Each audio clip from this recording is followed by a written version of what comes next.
Okay, good morning everyone. My name is PLN Murty from Incois, and I am working for um,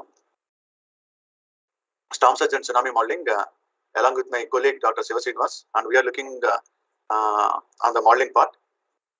Today I am going to present and give a talk on modeling of marine hazards. During this lecture, I am focusing on the storm surge and tsunami hazards.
Yeah, good morning. Uh, Sorry for the inconvenience. There is a small technical issue. Okay, so today I am going to talk on the modeling of marine hazards, focusing on storm surge and tsunami modeling.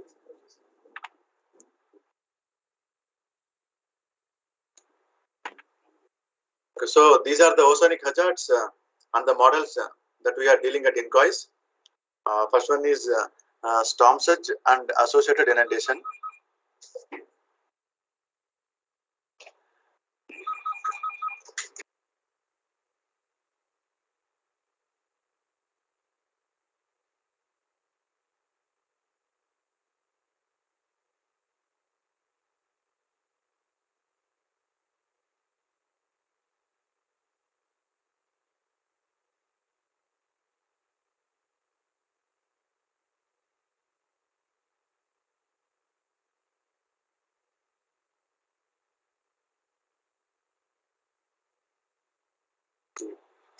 So, okay, when coming to the storm surge, so I will cover the few basics initially.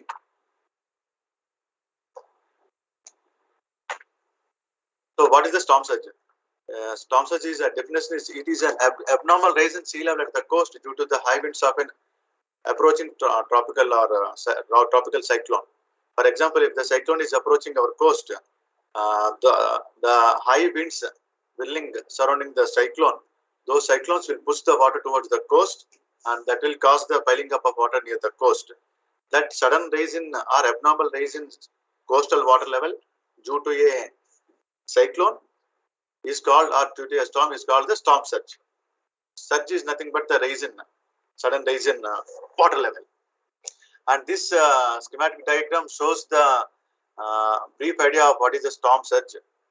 Okay, and this is a storm surge, and you know about the normal tides. If the cyclone is making the landfall during a tide, during a normal tides, then with that the combined effect will called as the storm tide. So in this picture, if we see, this is a there is a storm surge, means there is a cyclone induced change in sea level at the coast is 15 feet. At that time, the normal high tide is 2 feet. So I think roughly the total water level will be 15 plus 2, that is 17 feet. So the combined effect of storm surge means so cyclone induced water level and the astronomical tide will be the 17 feet. If it is high tide, similarly if it is low tide of minus 2 feet, the resultant water level will be 15 minus 2, 13 feet. So this is the overall just brief idea about the storm surge and storm tide. And this below picture shows, this animation shows how storm surge occurs. This left side is the top view and this right side is the cross section view. If the cyclone is moving towards the coast, this is the coastline, what happens? This circulation is obstructed by the bottom topography, and it cannot go back, the circulation, as the cyclone winds are pushing towards the coast. Okay, and it cannot go down because of the hot bottom. So the only chance is it will pile up.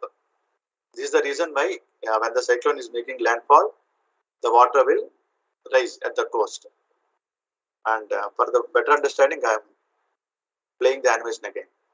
See, if the cyclone is in the left pitch, cyclone is moving towards the coast. This circulation is obstructed by the bottom, and how water is piling up at the coast. And next is what is a coastal inundation. Okay, now a storm surge is occurred during the cyclone landfall. For example, a storm surge of 5 meters is occurred at the coast. So the rise in sea level due to a storm at the coast is 5 meters. What happened? The rise in 5 meters that sea level will come inland. That the water level or the already raised water level crossed the coast and move inland. That process is called coastal inundation. That is flooding, coastal flooding due to the tropical cyclone.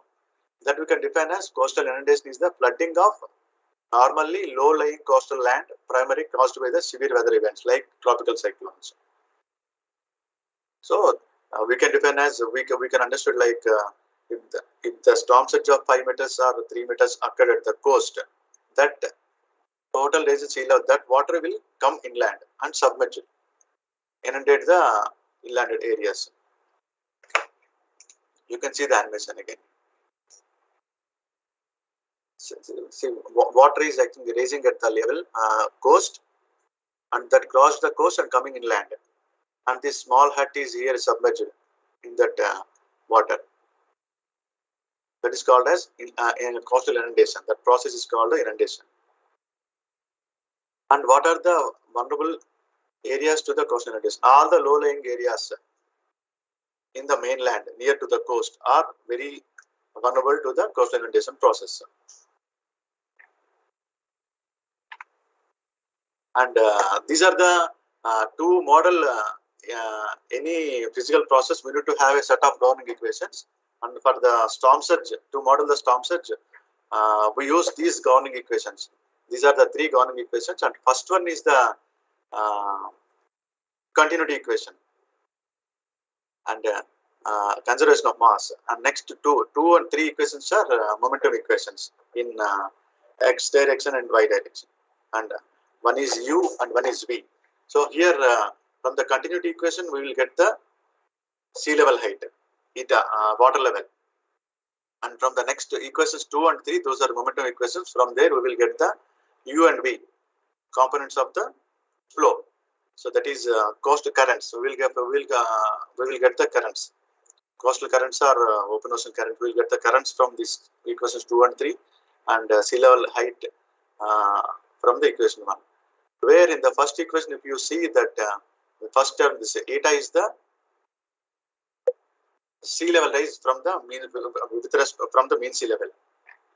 So free surface elevation, and here u is the u component of the velocity, and v is the v component of the velocity, and h is the total water depth. And so in the equation 2 and 3, in the left hand, if you see the equation 2, this u dou u by dou x and v dou u by dou y, these are the advection terms, and f is the Coriolis parameters, and this Coriolis parameter is multiplied by velocity component, that will give the force.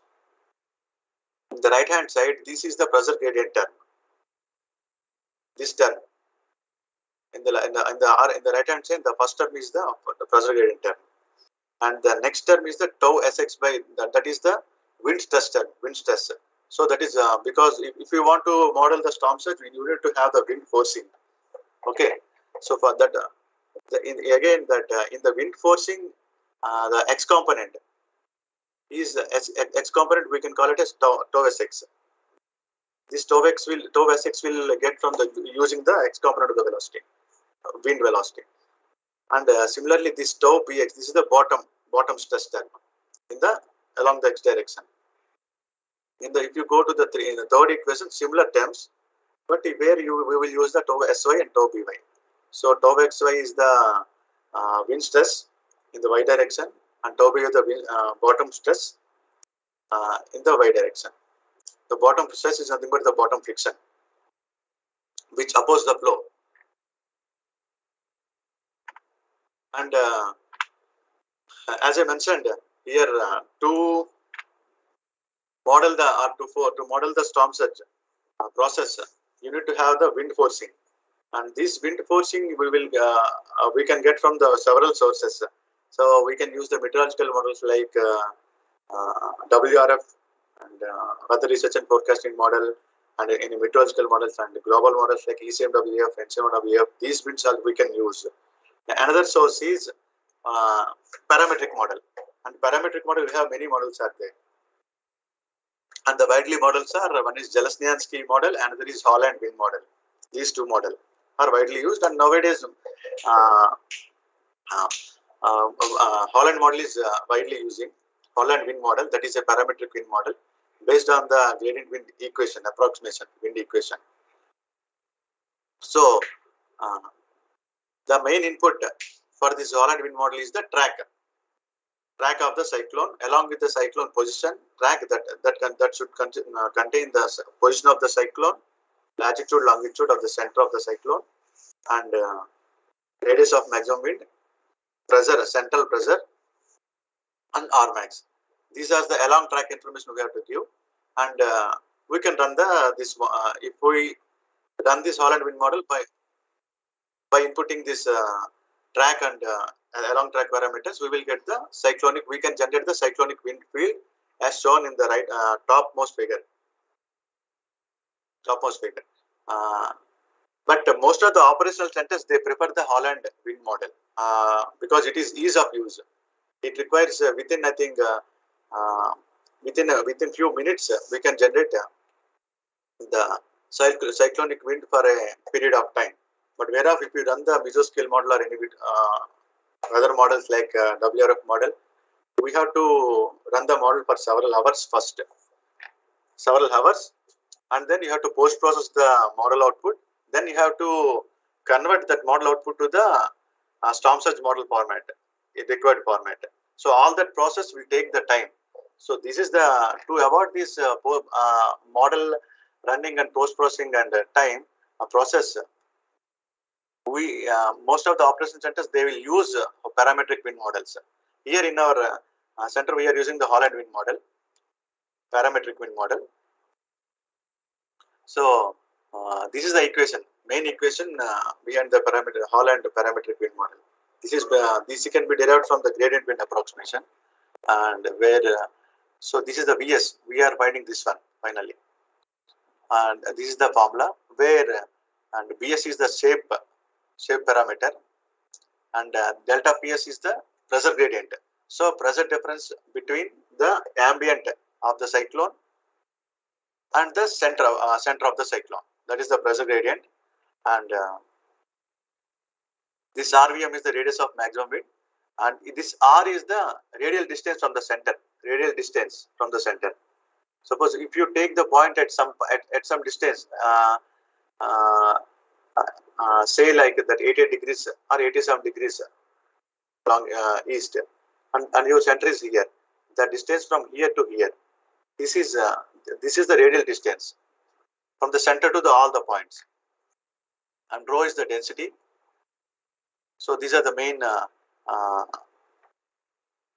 parameters that we use in the Holland wind model. And if you in the right side, right hand top right, you can see the wind snapshot at a single timestamp. And if you see at the bottom, the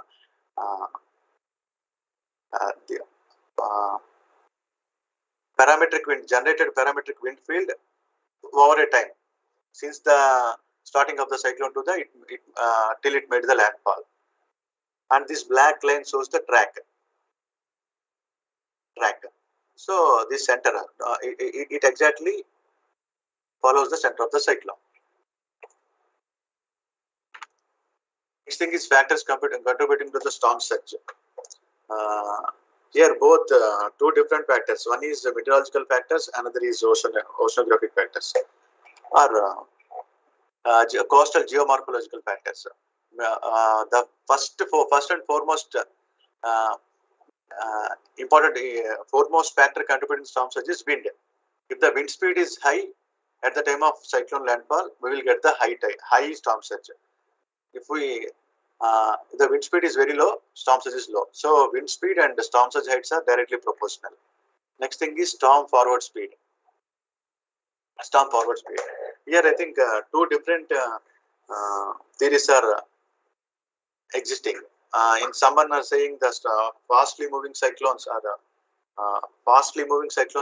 provide the maximum surge, and someone will say the slow moving cyclones will make the more storm surge. And but most of the researcher will say that slow moving cyclone will produce the more surge. Why? Because if the cyclone is moving very slow, the momentum exchange between the wind and the water will take for more time. So cyclone will be suppose if the cyclone is about to landfall, assume that cyclone is 100 kilometers from the coast or 50 kilometers from the coast. If it is moving very slow, the momentum exchange, the energy transfer between the cyclonic wind and the water, it will take more time and more energy will release, and that will create the more surge. And next thing is low central pressure. Low central pressure will directly tell us the intensity of the cyclone. For example, all these cyclonic systems are low pressure systems. We call these systems are low pressure systems because it means that at the center of the cyclone we will get the very low pressure. So that is low central pressure. If the pressure at the center is coming down and down, the cyclone intensity will becoming increase and increase. Okay.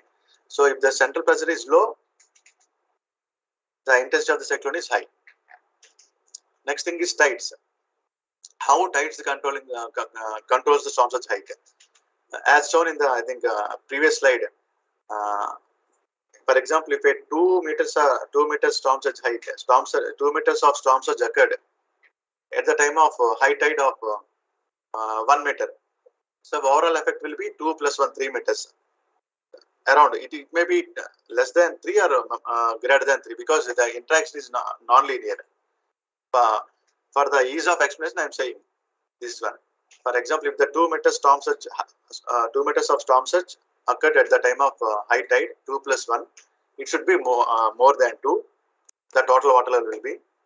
Similarly, if the 2 meters storm surge occurred at the time of low tide, as you know, the tides are the rising and ebbing and this flooding phenomena at the coast due to the astronomical effects. So if the 2 meters storm surge occurred at the time of low tide of low tide means I will say -1. So total water level will be less. So total effect will be coming down.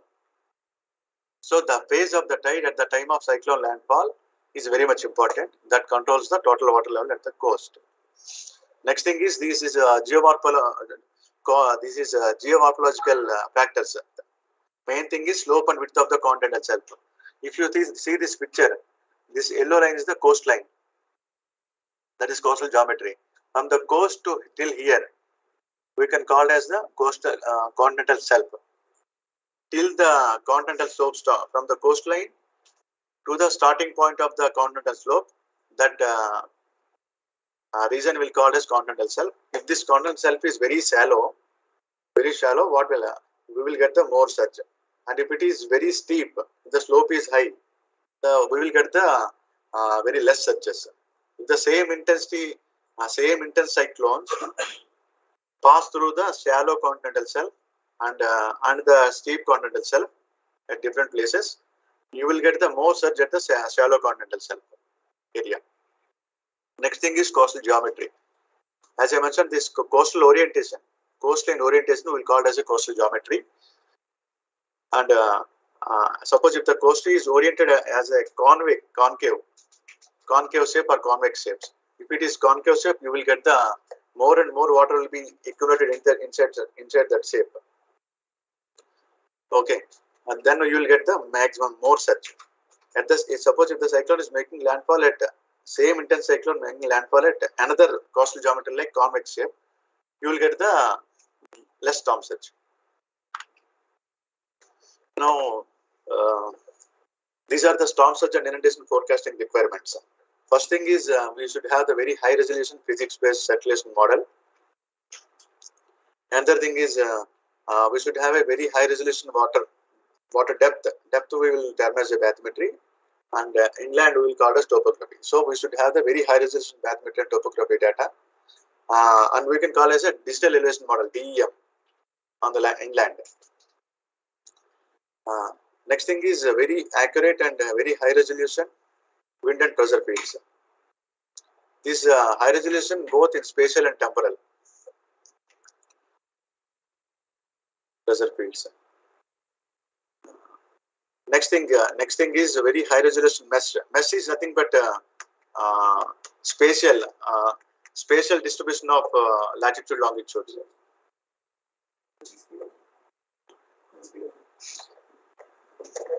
So very high resolution mesh. Mesh is that I will show you what is mesh in the next slide.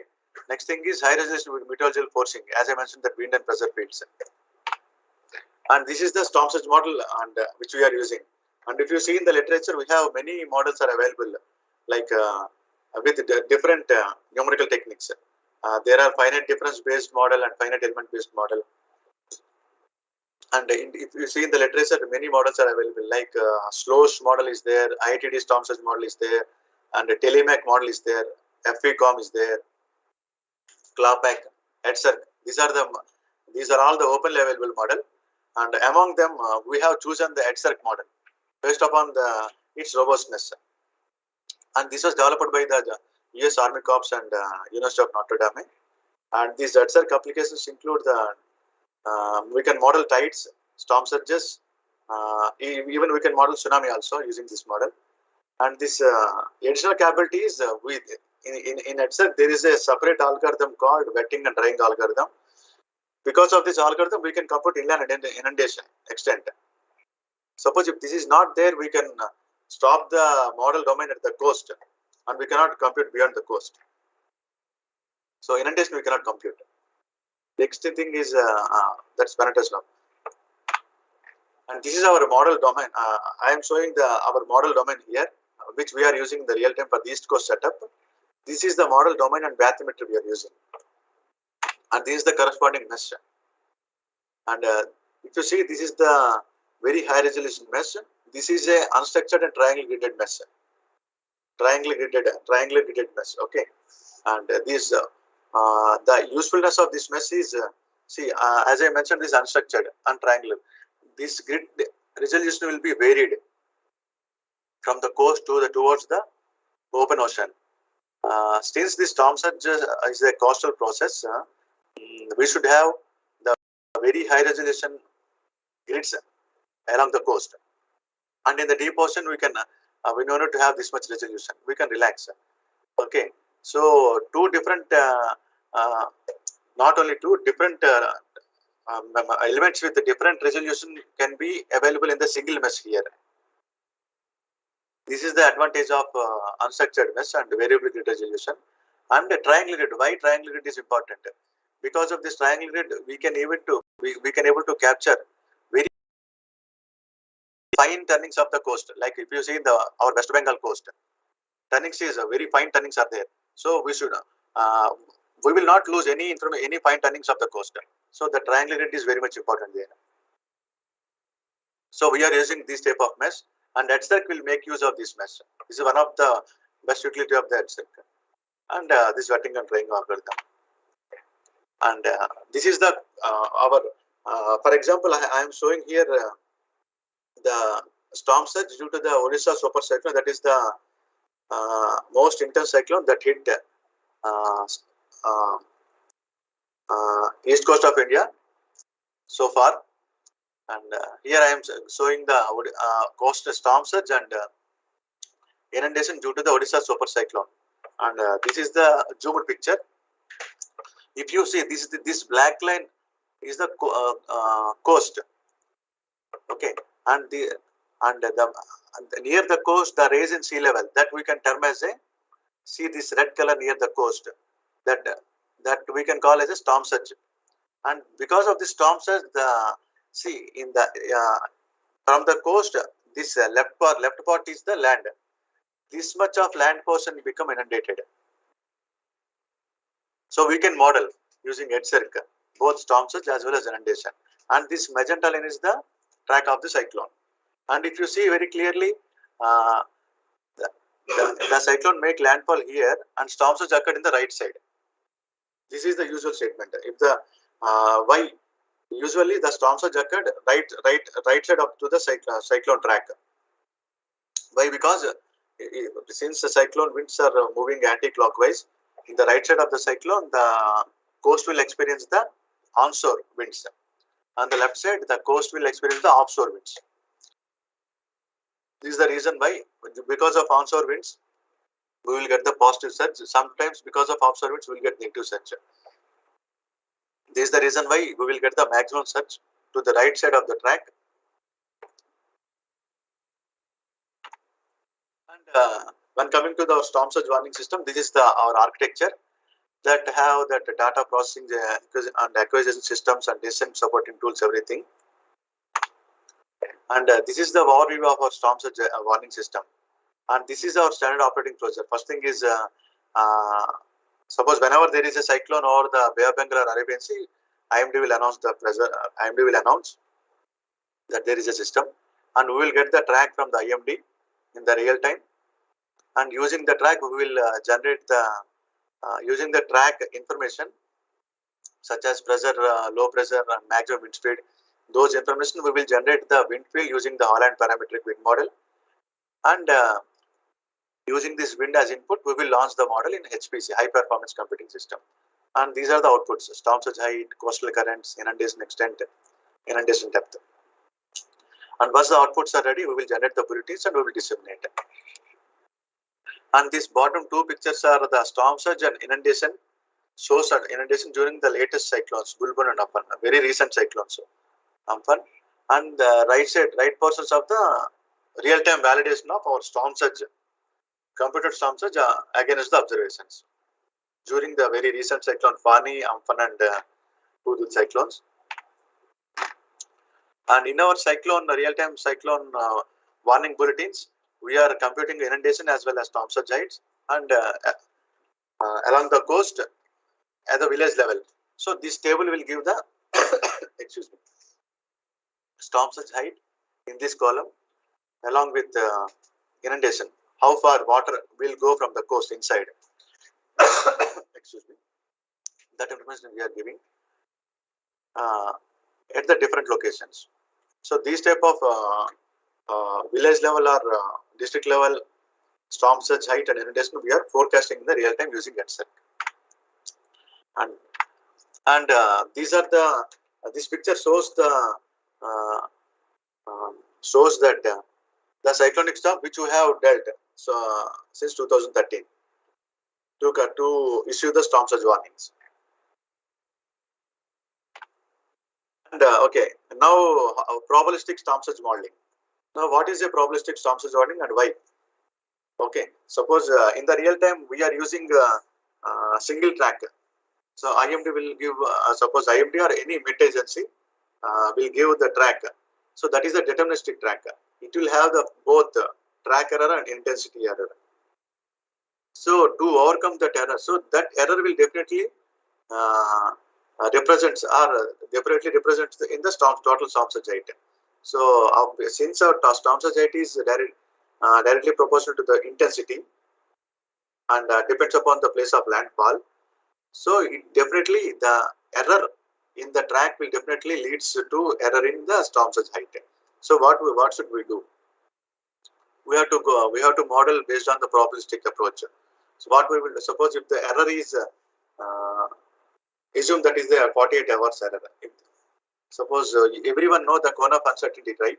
So if the 48-hour forecast error is 80 kilometers or 40 kilometers, so we will shift the track either side of the landfall point by 40 kilometers, and for every 10 kilometers we will shift the track for 10 to 5 kilometers, and for each track we will assign the different intensities. See, this is the cone of uncertainty. The total shape, if you see, this is just like a cone. Uncertainty means error. So within this cone of uncertainty, we will shift the tracks, and for each track we are we should specify we will vary intensity, and with all these combinations, so we have to run the ensemble modeling approach. So this is the storm surge height with a single track, and right side is the using deterministic track. So the right side picture shows the storm surge, computed storm surge using all the tracks. So if you see the spread is more here. Okay, so now we can able to overcome the track and intensity errors in this approach, and we are giving the this is now still in the experimental mode. So I would like to show how to model the probabilistic approach, how to do the probabilistic approach of storm surge. So then once that is more, this is the storm. We have to do the storm surge occurrence probability for given range. Along the coast, what is the probability of storm surge to occur from 0.5 to 1? This is the probability. This is the color bar. Similarly, 1 to 1.5. To occur this much of water levels, 1 to 1.5 meters, what will be the probability? So probability for different combinations we are giving. Okay. So that is the probabilistic modeling. Next thing is improvement of wind fields. As I mentioned that storm surge height is directly proportional to the wind speed at the time of landfall. So if there is error in the wind fields, definitely that will reflect in the storm surge, as I mentioned a few minutes back. So recently we have found that parametric wind models, we are using the Holland parametric wind wheel, right? So from the over years we found that parametric wind models, they are underestimating the outer core of the wind. Okay, so that is our drawback of that one. Next thing is we have another wind models, as I mentioned in the previous slides. ESMW wind models, global models are there. They are very good in the outer core. So we have blended these two winds that will give the better winds in the inner core and outer core. So if you use this vendor winds approach, wind speed, blended wind speeding winds approach, we will get the very accurate storm surges very in the inner core as well as in outer core. And why outer core I am saying, for example, if you take West Bengal and Bangladesh and northern Odisha, they are very low-lying areas. If the low-lying areas are experiencing the outer core cyclones, outer core winds, the accuracy in outer core winds also very much important. This is the validation of our this approach. Now next, coming to the tsunami, how tsunami occurs, I think. Okay, I think this is not animation is not playing. And tsunami, what is a tsunami? This is the propagation of a disturbance on the ocean free surface under the gravitational force from the source to the coast. This tsunami, because there is a underwater earthquake happened in the deep waters, that disturbance will that make the disturbance in the ocean surface in the deeper water that propagates towards the coast, and at the coastal water level will rise. This phenomenon is called tsunami, and this tsunami can be generated by many factors. One is earthquakes, mainly by earthquakes. Next, landslides, volcanic explosions, and meteor tsunami. This is the meteorological origin. All these earthquakes, landslides, volcanics are geological origin. Okay, and this picture shows the classical approach. And the first thing is, see, at time t equal to 0, or initial time, our ocean is very calm. Straight line means very calm, undisturbed sea level. Okay. In the next figure, what happened? Due to an underwater earthquake, here beneath this, below this arrow, assume that there is an underwater earthquake happens, that push the water level, that push the floor in this direction. This floor that push that their floor move upward. This movement of ocean floor will cause the energy to transfer to the surface. So sea level will disturb in this like this. Once the sea level disturbed, what happened? It will under the gravity, it will propagate on either sides, on all the sides. So it propagates towards the coast, and after some times again it will come down. Okay, due to the gravity.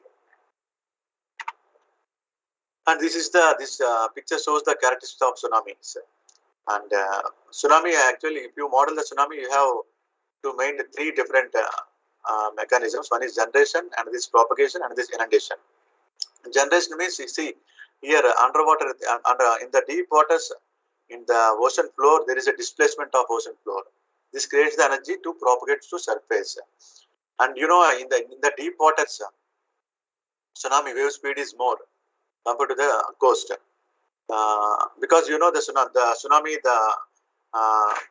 wave speed is the square root of GH. It is directly proportional to the depth of the bathymetry there. So assume there is a, here, if you see here, the water depth is 5,500 meters. If you calculate the tsunami wave speed there, square root of G into this H, 5,500 meters, you will get around 835 kilometers per hour. Similarly, if you go towards the coast, then depth decreased. So tsunami wave speed decreased further. And similarly, if you go beyond, if you go further towards the coast, depths are very shallow, then this water feels bottom. Depth is very less and water feels bottom. Then what will happen due to the bottom friction? This wave will come down. So its kinetic energy will decrease and H increased. Water level will increase, potential energy increased. So hence here more and more water will come down with the same speed from the open ocean, and near the coast the water is already slowed down. So more and more water will accumulate here and pile up like several meters. That's what happened during our 2004 tsunami, December Boxing Day tsunami. So this is the overall. This is the three different mechanisms here. And once at the coast, if the sea level rise, what happened? It comes inland. That process is called inundation. So this is generation, propagation, inundation. And these are the main potential tsunami genic zones in the Indian Ocean.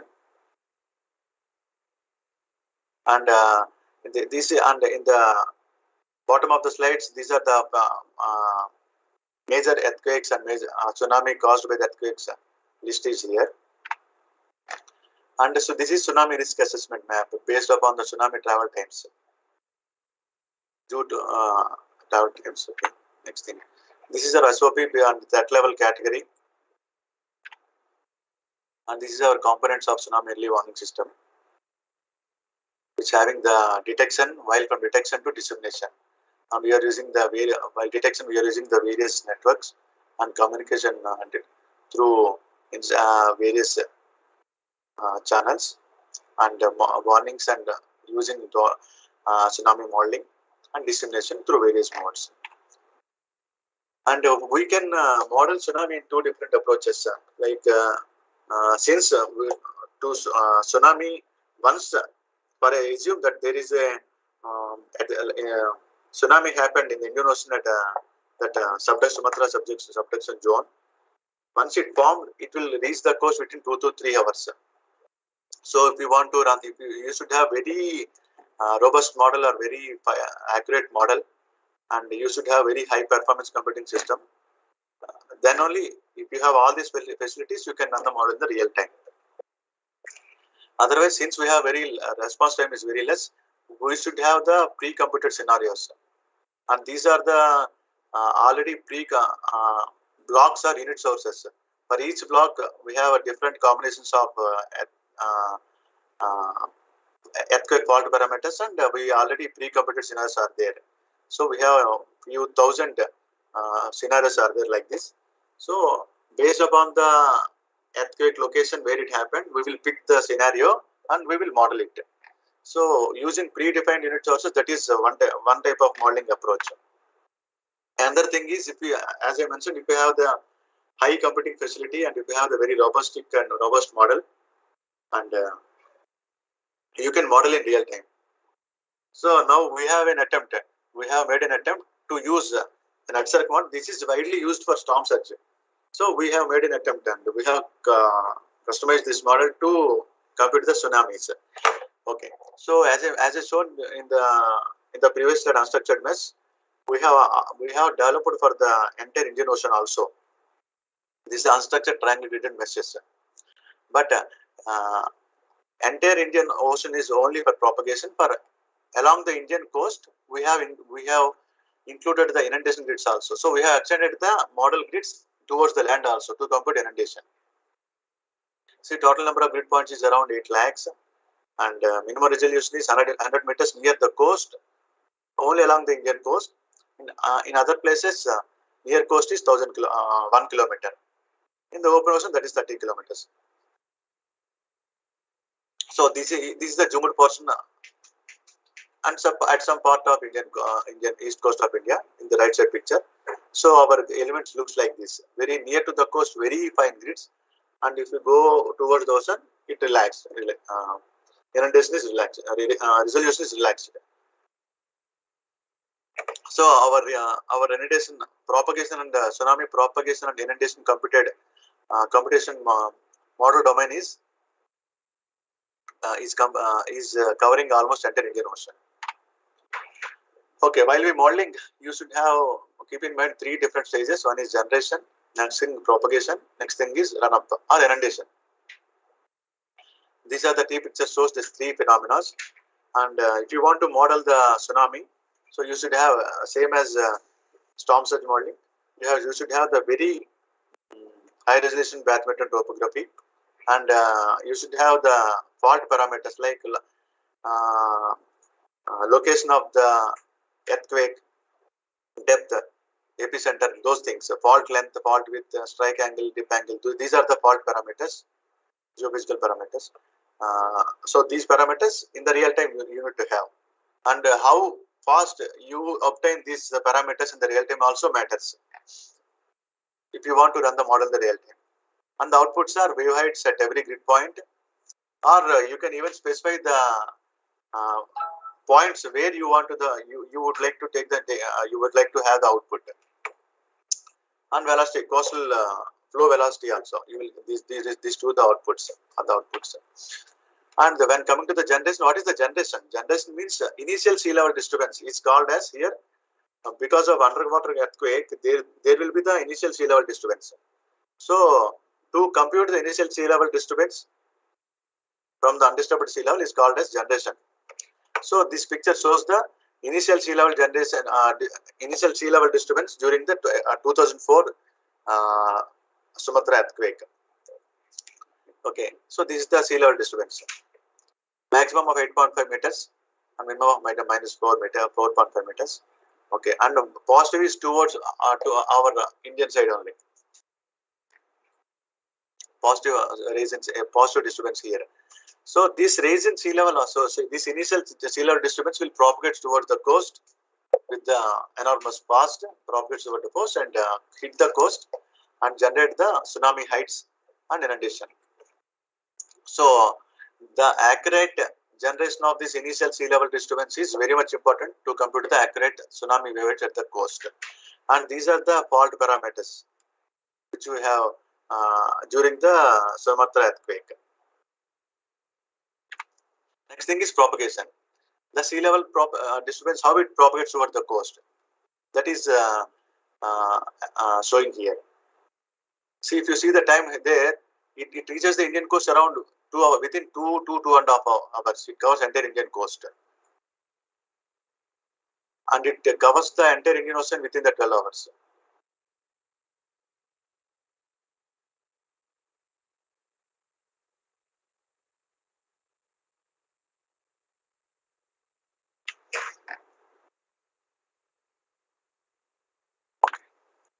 And this is the tsunami propagation and directivity plot. This is the travel time plots. Left and the right thing is the directivity plot.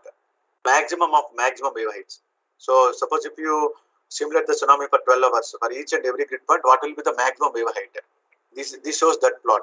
And this shows this can show the what are the coastal parts that come under the maximum threat. And this is the inundation. How it computes. This center one is the propagation, and if you see the along the east coast of India at different parts of the coast, how inundation happens. So how much of water crossed coastal coast and went inland. And as you know that during the 2004 tsunami, the Tamil Nadu coast affected worst. So the inundation occurred maximum near the Nagapattinam and Kadlur coasts of Tamil Nadu. And this is the comparison with observations. We have taken all available tide gauge observations from the this one from the literature or from the available sources, and we validated this EDSERC output. It shows that EDSERC can be used for real-time tsunami computations. And what we have observed is for the 12-hour simulation, the EDSERC model took around using I think 500 processors in parallel mode. EDSERC computation time took around 6 minutes only, 6 to 7 minutes for the 12-hour simulation. So I think this shows that EDSERC model for the real-time tsunami modeling, EDSERC model can be used. Thank you. This is about the tsunami and storm surge modeling, which we are doing here.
నీకు వచ్చిందా నాది?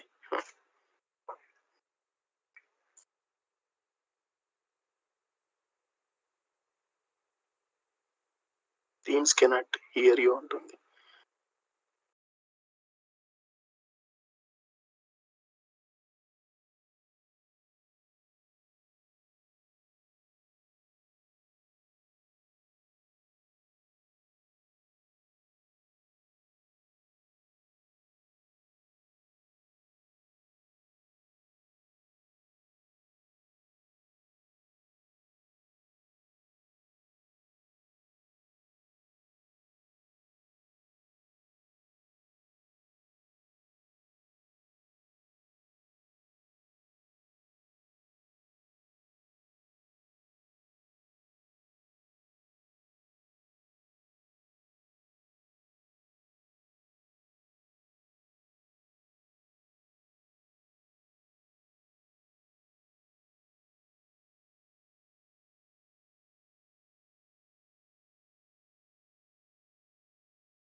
Good afternoon, all.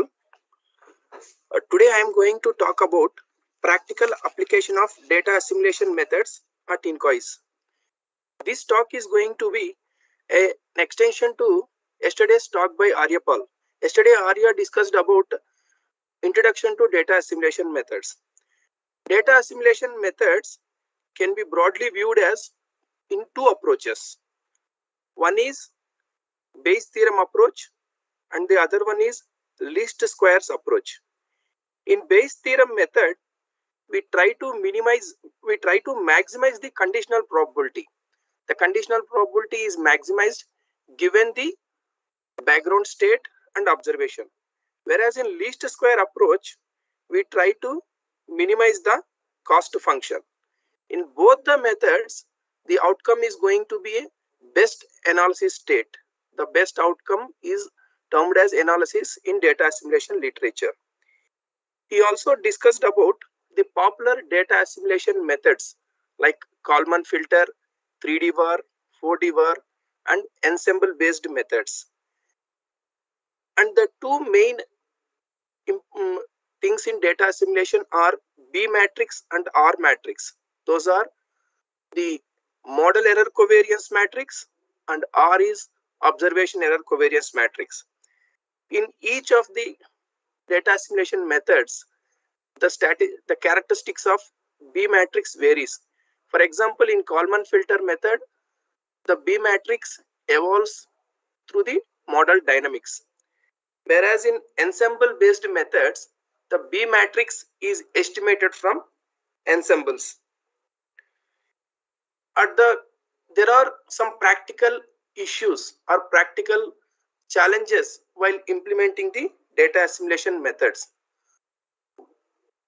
One such challenge is filter divergence. Like after every assimilation cycle, there is a covariance analysis equation. In that covariance analysis equation, at each stage, there is a chance of reduction in the spread of the ensembles. That is called as filter divergence. And another major challenge is spurious correlations while assimilating the distant observations. These are the challenges yesterday Arya also discussed. And in practical data assimilation systems, generally we handle these issues using some technique. That is, for arresting the filter divergence, we use covariance inflation. Like after every assimilation cycle, we multiply the covariance by some 10%, like something like that.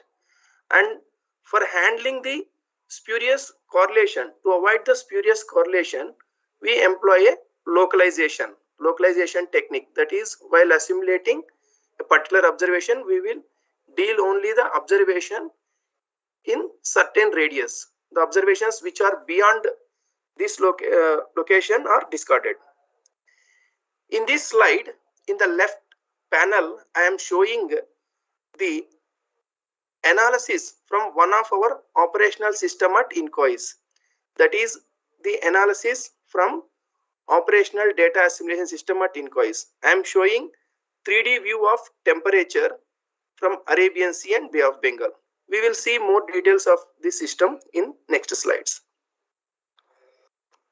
So in today's talk, I am going to discuss about the need of ocean state forecast and how this ocean state forecast is generated using ocean models, and what are the limitations with ocean models, and role of observation in improving the ocean state.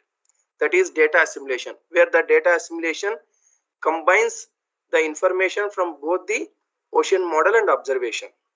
And finally, we are going to see about the operational data assimilation system, which is in-house developed at INCOIS. So in this slide, I am giving the INCOIS mission. INCOIS mission is to provide best possible ocean information and advisory services to society, industry, government agencies, and the scientific community through sustained ocean observations and constant improvement through systematic and focused research. One of the major service provided by the INCOIS is ocean state forecast. And generally how this ocean state forecast is generated is it is by using the ocean general circulation models. The ocean general circulation models estimate the ocean state by numerically solving the dynamical equations for momentum, sea level anomaly, and tracer variables. The need for ocean state forecast is quite a large population. Around 40% of the world population lives along the coastal line. So, quite a portion of them ventures into the sea for fishing activities and other marine related activities. So, ocean state forecast is extremely important for them and also for many offshore industries like oil and refinery industries. The ocean state is also important while carrying out some operations like search and rescue at the ocean and to find the trajectory of the hazardous oil spills and also about the pollutants. It is also important for giving the tsunami warnings or cyclone warnings. All these operations need the information about ocean state with very high spatial and temporal resolution. INCOIS Data Ocean Modeling and Data Assimilation Group has published an article in BAMS, which is a high resolution operational ocean forecast system and regional analysis system for the Indian Ocean. In this paper, it discusses about all the ocean setups which are developed and operational at INCOIS. Today we are going to talk one such system, that is for Indian Ocean.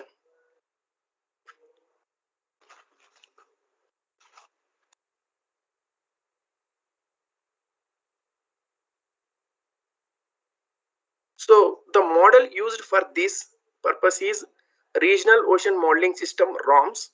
ROMS is a free surface terrain following ocean model which solves the dynamical equations in orthogonal curvilinear coordinate system. The domain for this IO hoops, that is Indian Ocean High Resolution Operational Ocean Forecast System, the domain extends from 30 east to 120 east in east-west direction and 30 south to 30 north in north-south direction. The horizontal grid spacing for this model setup is around 1 by 12 degree, which is approximately 99 kilometers, and there are 40 vertical levels. The vertical stretching parameter is chosen such that the vertical layers are finely resolved in the upper part of the ocean. As this is a regional model, it needs the boundary conditions. In this model setup, the eastern boundary is linked to Pacific Ocean through Indonesian through flow, and the southern boundary is interfaced with Southern Ocean, whereas the north and west boundaries are guarded by the coastal lines. So for this regional model, it requires the boundary condition. The boundary conditions are derived from INCOIS GODAS, which is a global setup operational at INCOIS. Along with boundary condition, it also needs the atmospheric forcings like the atmospheric surface temperature, relative humidity, surface winds information, U wind, V wind, and precipitation rate. All these atmospheric forces for this operational system is derived from a sister organization of INCOIS, that is NCMRWF, where GFS model is run. From that model, we are getting the atmospheric fluxes. So boundary condition is derived from INCOIS GODAS, atmospheric fluxes from NCMRWF GFS model. Now coming to the limitations of model. There can be issues with the free state. Like a free running model will drift from the reality over a certain period.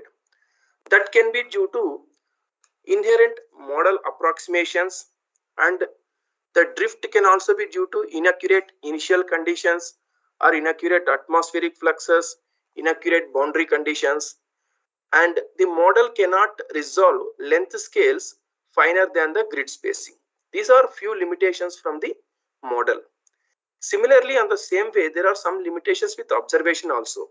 The observations are very sparse. They are not made on the grid.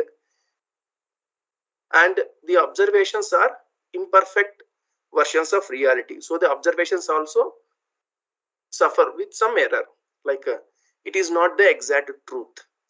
And some observations gives indirect information, like the radiation observation, they did not give the temperature directly. So either neither model state or ocean state is the truth. Both of them have the errors. So data assimilation is one technique which reduces errors due to inaccurate initial conditions. Data assimilation cannot reduce all the errors due to these reasons. It can only reduce the error due to inaccurate initial conditions. So mainly by using the observation, data assimilation technique will correct the initial condition for next run in the propagation of the model. So with respect to data assimilation, observations can be classified into two categories. One is the observations which are assimilated, like the observations which are going into the system, and the observations which are independent. In the operational system at INCOIS, we assimilate temperature and salinity profiles, like the vertical profiles of temperature and salinity from all the observations, like Argo floats, mood buoys, and the ship track data, XBTs. From all the network of observations, we are assimilating the temperature and salinity profiles. And also we are assimilating the sea surface temperature from satellite. That is the level 2 track data from the AVHRR or GHRSST observations we are assimilating. Whereas the independent observation, in the present system, we are not assimilating sea level anomaly data and currents. So these independent observations will be very helpful while validating the ocean state. Like once this model run and give the ocean state variables, these independent observations can be used to validate or make the comparisons. So that is the main advantage. In the left panel, I am showing the spatial distribution of the assimilated observations, where the blue filled circle is the temperature observation and the star is the salt observation. So here we can see this is only the top level, at the surface level. So the observations from Argo, buoys and ship drag, they are going into the assimilation system. Similarly, I am showing the SST track data. And while assimilating the satellite track data, nowadays some satellites are giving very high resolution track data. The data is very dense. For example, AVHRR data is available at 1 kilometer, and so before assimilating such a high dense data in practical or in operational data assimilation systems, we do a technique called super hopping. We coarse grain. For example, the original observation for any typical day is in the order of millions. But after super hopping is coarse graining this observation to like 0.5 kilometer grid or 1 kilometer grid. In our setup, we are coarse graining it to 0.5 grid. From 1 million, we are arriving at 10,000 observations. And one more important thing is, yesterday there was a question related to how to handle the observation by like bad observation. Data assimilation is not going to handle like anything on bad observation, but before feeding into the any observation, there are some quality control steps, like we'll discard a very bad observation. There are quality control methods for both temperature, salinity and sea surface temperature.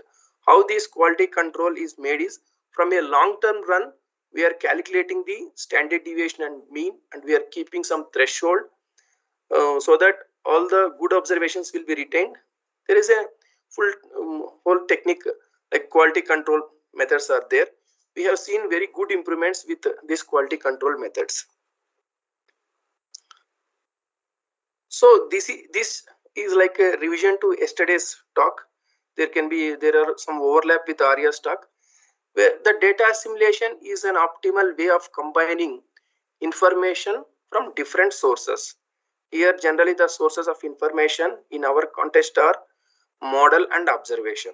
So the model will give the background state, which is information about temperature, salt, currents, sea level, that is the background state, and an observation.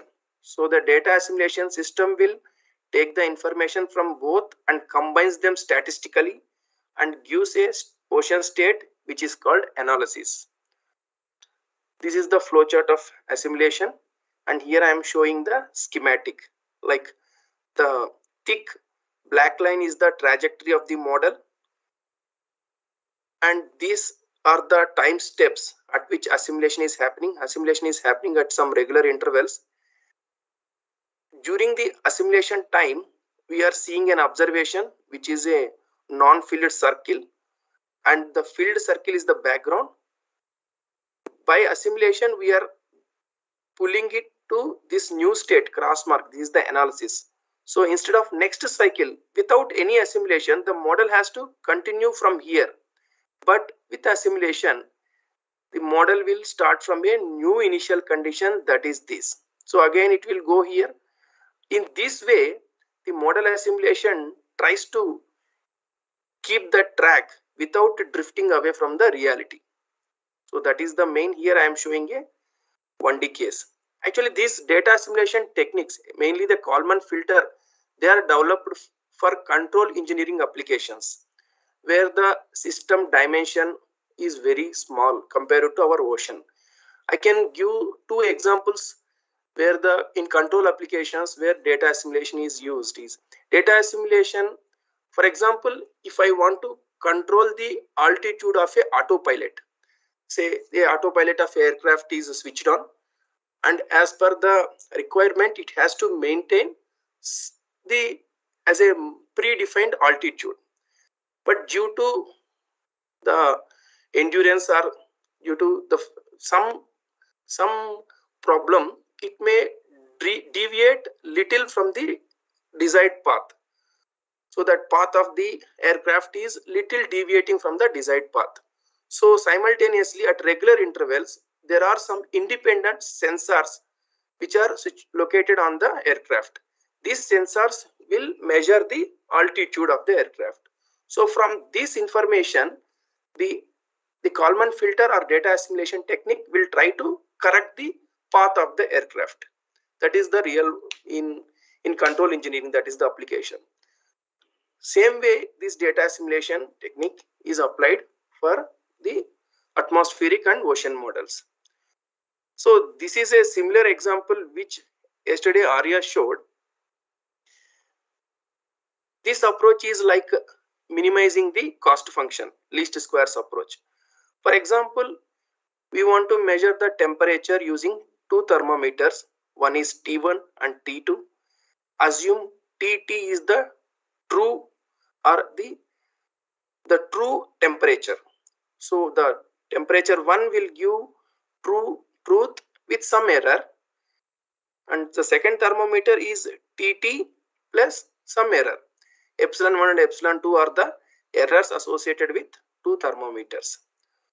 To find the estimate of the actual temperature, we can have a linear combination of these two. That is TA, analysis temperature, is equal to A1 T1 plus A2 T2.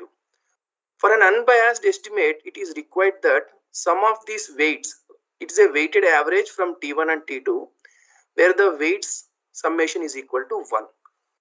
So A2 can be written as 1 minus A1.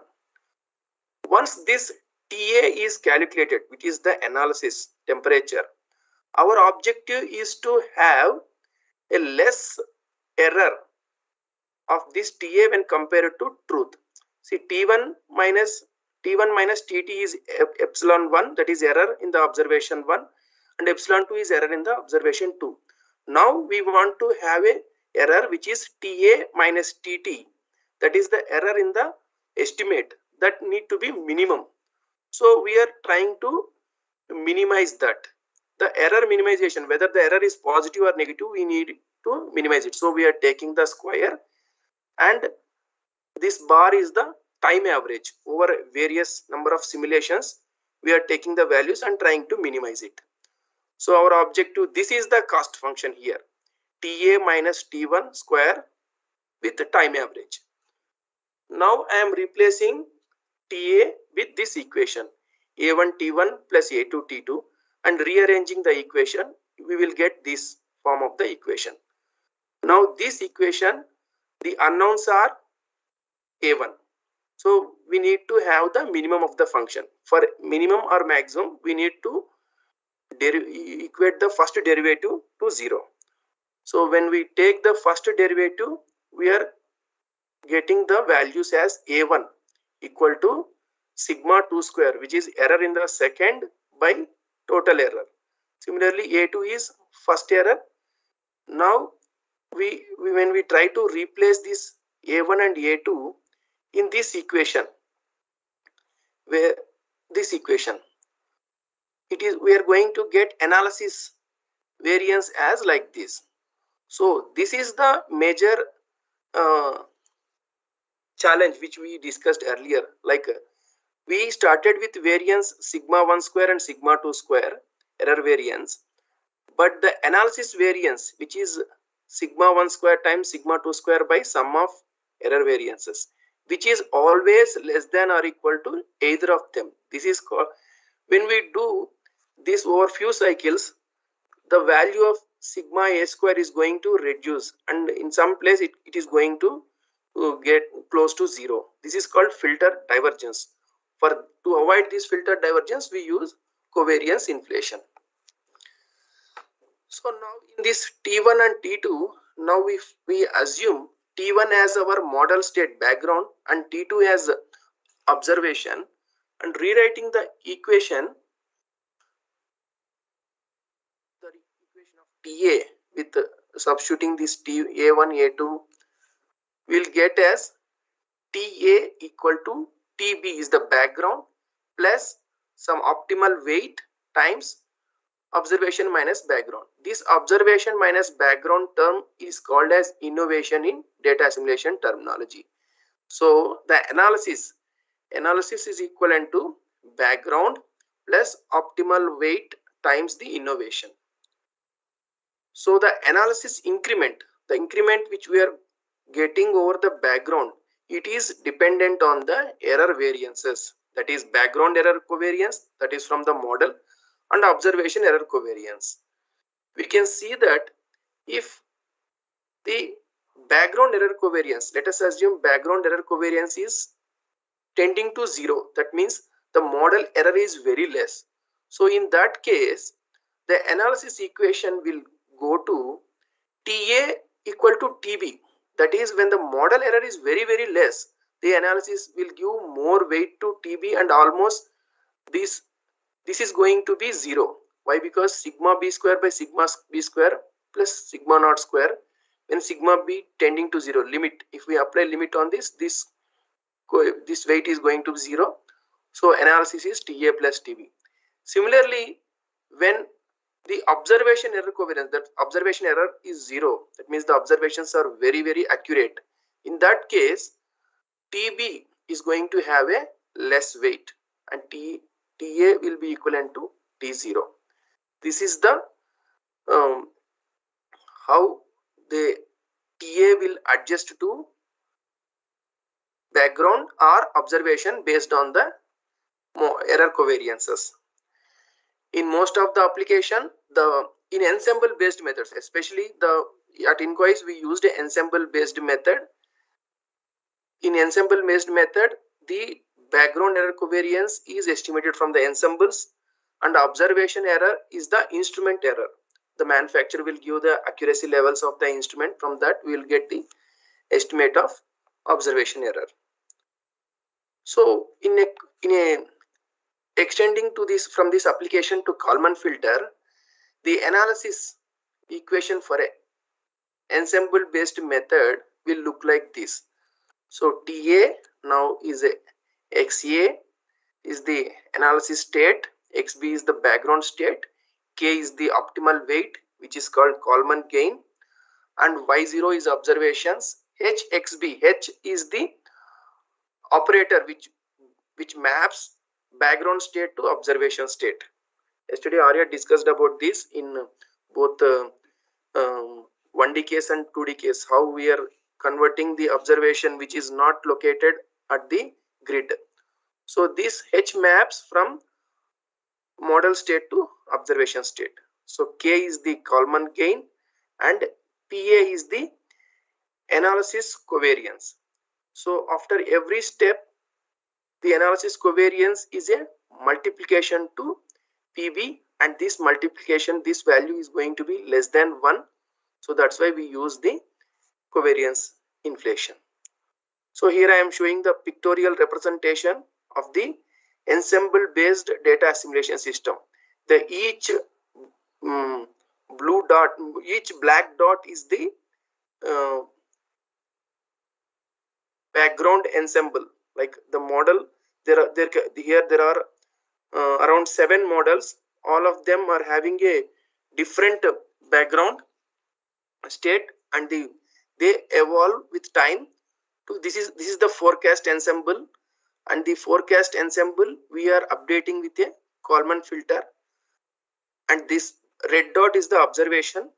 So the improved state is somewhere in between this forecast ensemble and the observation.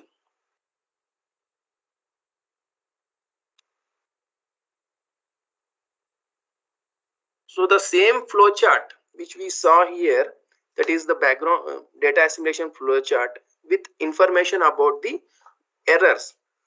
So assimilation, data assimilation will take the inputs from model, and it also takes the input from the observation along with the error covariance information. Then it combines statistically using the information about the errors, and it will give a corrected initial condition. So the model, we saw that model needs forcing, boundary condition and initial condition.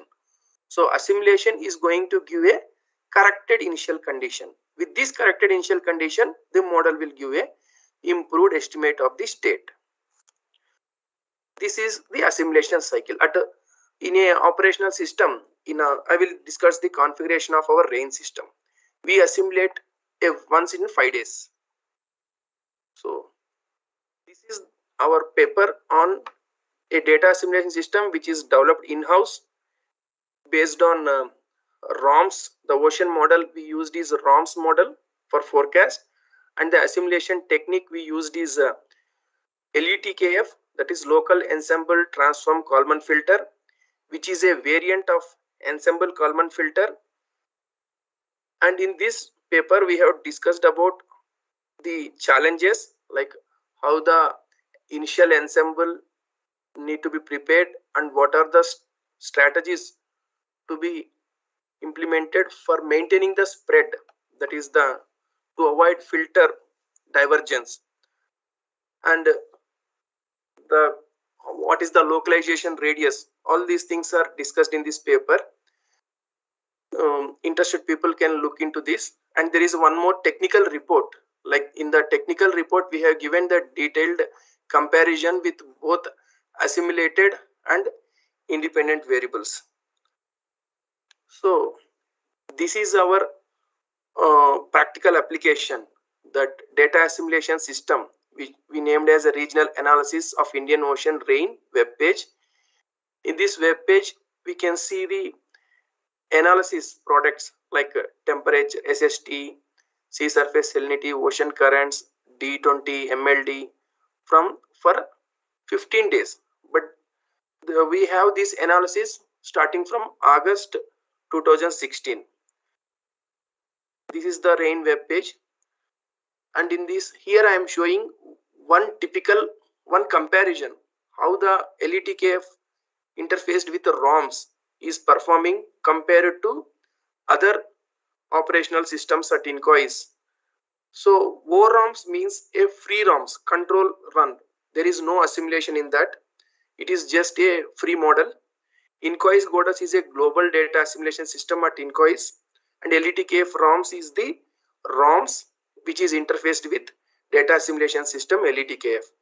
If you see in this, the filled red circle is LETKF, which is having a lesser RMSE compared to the free model. The free model is having RMSE somewhere 0.4, whereas LETKF is having RMSE less than 0.2 degree centigrade.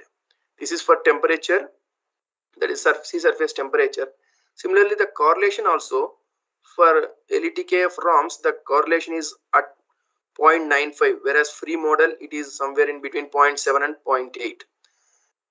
All the in this report, technical report, you can see comparisons with all the available observations, like from Rama moorings, ADCP observations, like that.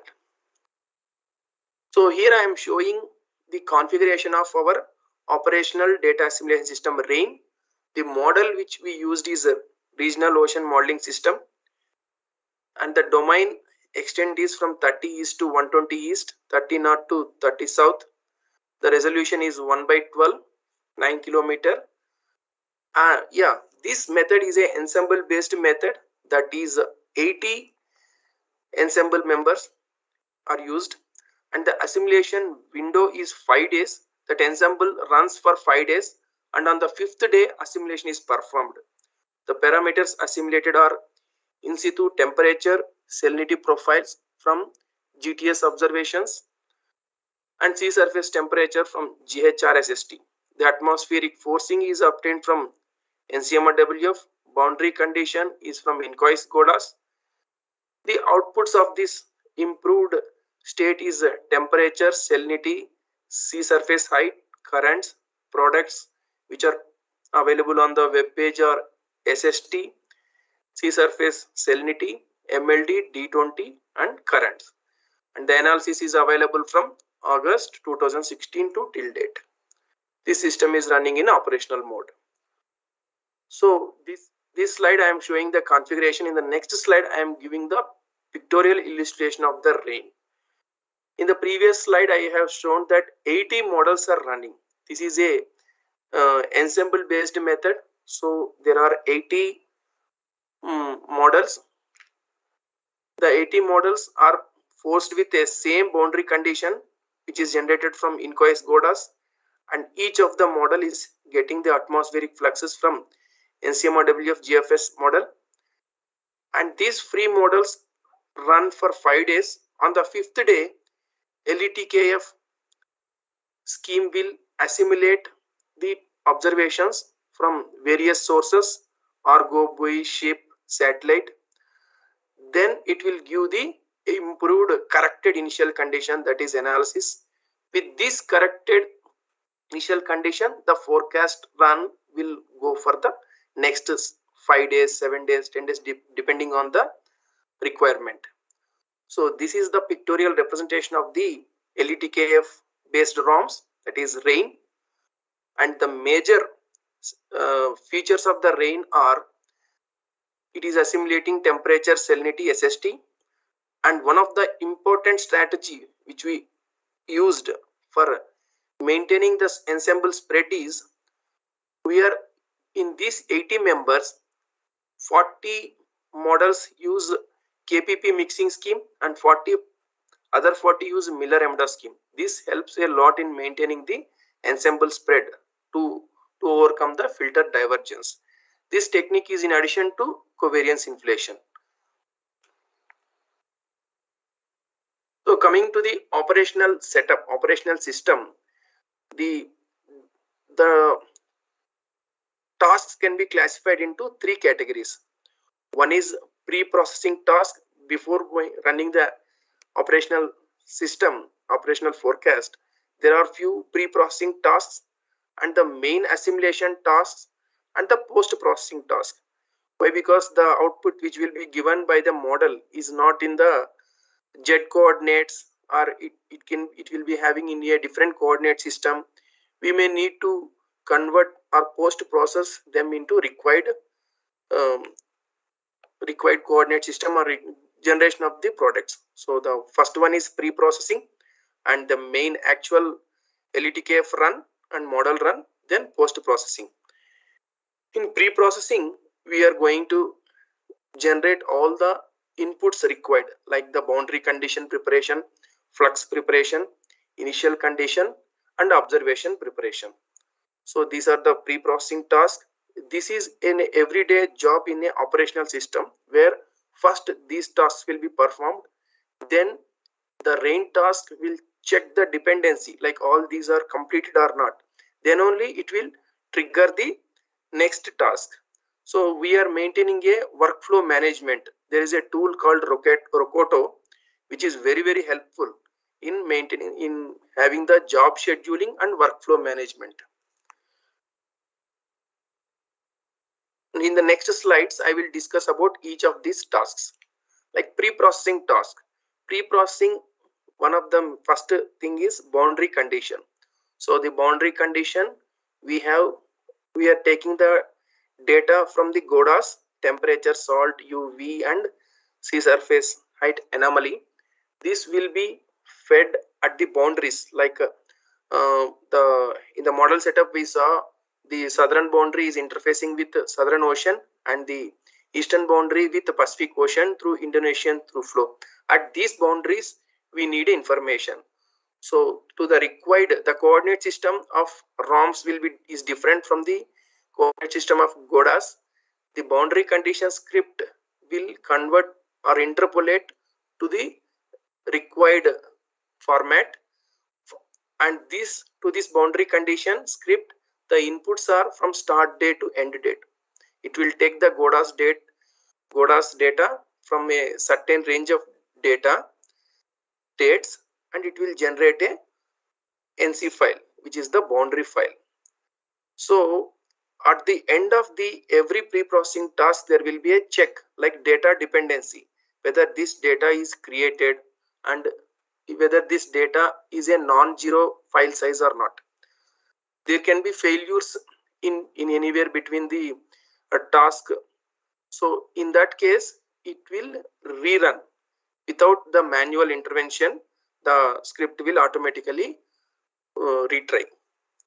Similarly, the flux preparation, it will take the raw data from NCMOWF model output, then it will convert into the required flux files. Like if for ROMS model, we provide a varinfo.dat, that file will have the units convention, all those things like how the flux is needed, that will be handled by the flux extraction and flux preparation step.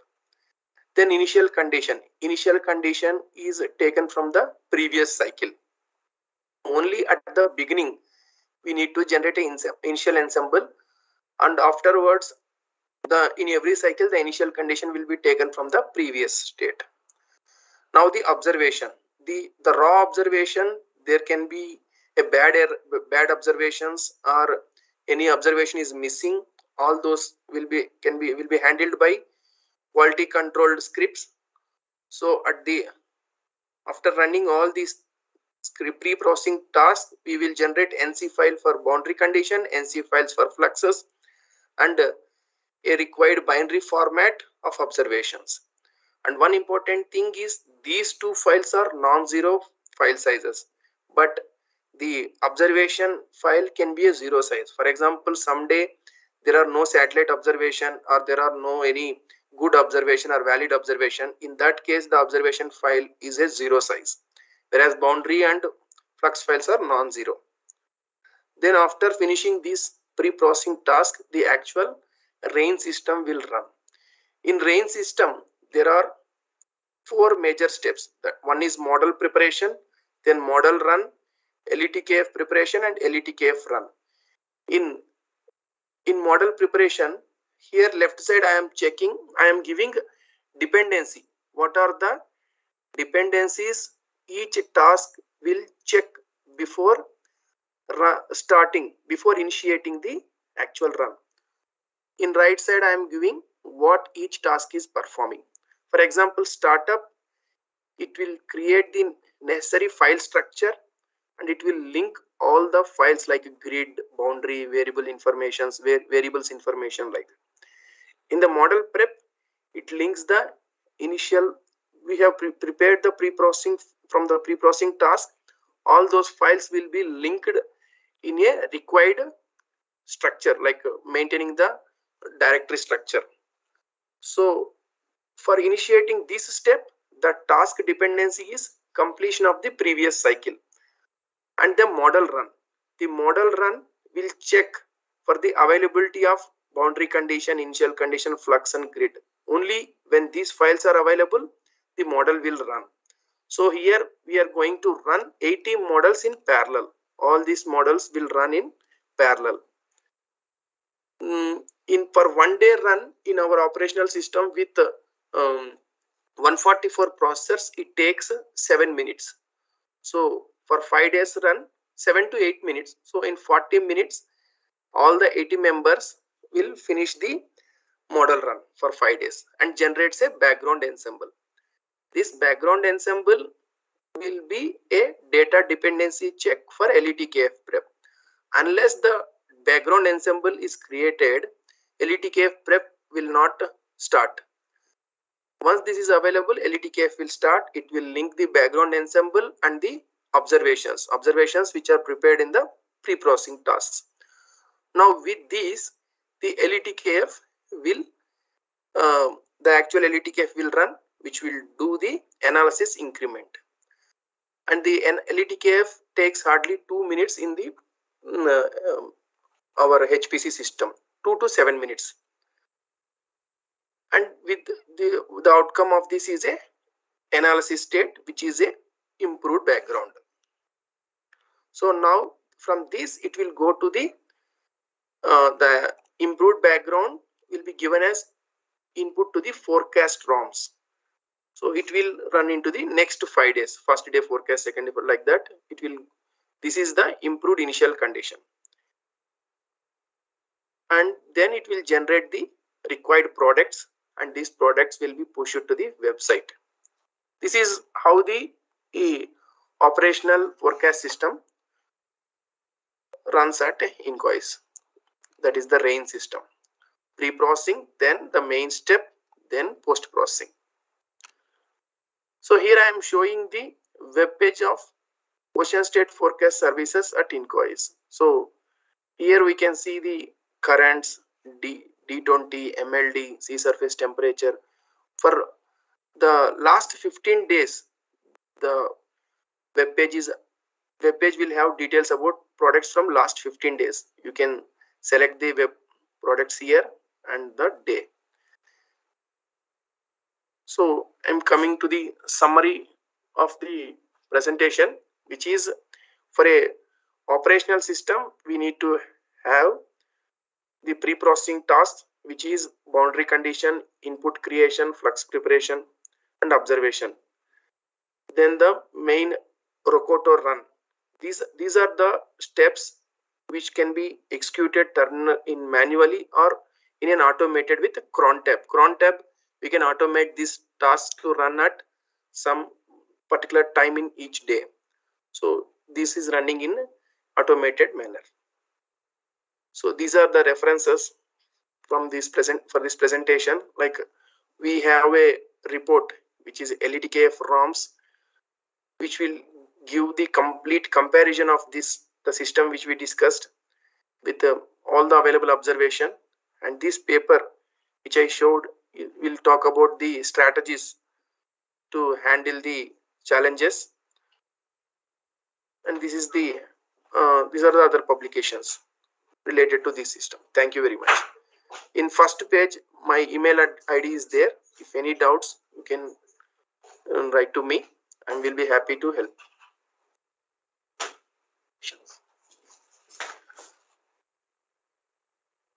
ఏది అన్నీనా ఇక్కడ నుంచా good afternoon okay I'm looking at the questions